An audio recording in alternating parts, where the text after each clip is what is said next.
नमस्कार। मैं doctor professor Shantanu Chaudhary हूँ।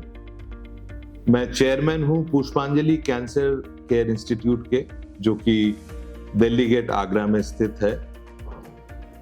पुष्पांजलि कैंसर केयर इंस्टीट्यूट में हमारे एक्सपीरियंस में महिलाओं में जो कैंसर हमें दिखता है, पहले वो जरायु मुंह यानी कि बच्चेदानी की कैंसर सबसे ज्यादा होता था, लेकिन पिछले 10 साल में हम ये देख रहे हैं कि स्तन के कैंसर यानी कि ब्रेस्ट की कैंसर ज्यादा बढ़ोतरी हुआ है इसका संख्या में। और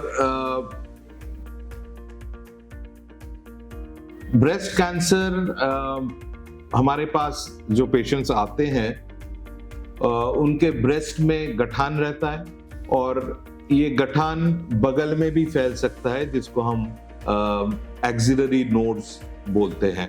और ये ट्यूमर या गठान ब्रेस्ट से फैल के शरीर के दूसरे हिस्सों में भी जा सकता है अगर हम सही समय पे इसको ट्रीटमेंट ना करें। तो मोटा मोटी ये समझ लीजिए कि अगर ट्यूमर ब्रेस्ट के अंदर ही मौजूद है तो पहला स्टेज है, दूसरा स्टेज है। अगर वो बाहर निकल गया, बगल में पहुंच गया, तो वो तीसरी स्टेज है। और अगर हड्डी में, फेफड़े में और कहीं फैल गया तो उसको चौथा स्टेज बोला जाता है। और एक चीज भी बहुत जरूरी है ब्रेस्ट कैंसर में, वो है कि पहले ये ब्रेस्ट कैंसर हमें सीनियर लोगों में, जो ज्यादा वयस्क का लेडीज हैं, उनमें ज्यादा देखते थे। लेकिन आजकल 30-35 साल, 28 साल ऐसे यंग लेडीज में भी ये ब्रेस्ट कैंसर हमें काफी हद तक ज्यादा बढ़ा हुआ दिख रहा है। और जिन लेडीज को ब्रेस्ट फीडिंग नहीं किए हैं, जो लेडीज, उनमें ब्रेस्ट कैंसर ज्यादा होने का शक्यता दिखता है हमें। या अनमैरिड लेडीज में ज्यादा दिखता है breast cancer. Breast cancer genetically अर्थात खून के जरिए भी फैमिलीज में, अपने फैमिली में आ सकता है। जैसे किसी की कैंसर है तो उसके मम्मी की कैंसर शायद था, उसके दादी की कैंसर था, मौसी की कैंसर है। ऐसे फैमिलीज में भी कुछ जीन्स या कोशिकाओं के अंदर ऐसा कुछ गड़बड़ी हो जाती है जो फैमिली दर फैमिली, माँ से बच्ची, बच्ची से उसके बच्ची, इसमें ऐसे भी ब्रेस्ट कैंसर कुछ हद तक हो सकता है। तो किसी के फैमिली में अगर ब्रेस्ट कैंसर है तो उनको सजाग रहना चाहिए कि उनको भी हो सकता है। सजाग कैसे रहेंगे, ये एक बड़ा प्रश्न है। इसका सबसे आसान तरीका है ब्रेस्ट सेल्फ एग्जामिनेशन, अर्थात अपने हाथ से एक आईने के सामने खड़े हो जाओ। ये इंटरनेट में भी अगर यूट्यूब में ढूंढो तो आपको मिल जाएगा कैसे करते हैं ब्रेस्ट सेल्फ एग्जामिनेशन। तो अपने हाथ से ही आप घुमा घुमा के ब्रेस्ट के ऊपर देख सकते हैं कि कोई गठान आपको मिल रहा है या नहीं।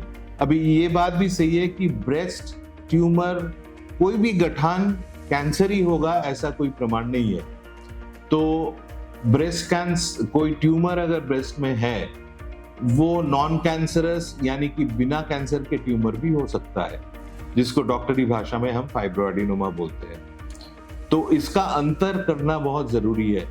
और वो हम एक छोटा सा सुई से थोड़ा पानी निकालते हैं ट्यूमर से, और वो पानी में अगर कैंसर की कोशिकाएं दिख गया तो हम फिर आगे और दूसरे टेस्ट भी करते हैं और उसके सटीक ट्रीटमेंट करते हैं।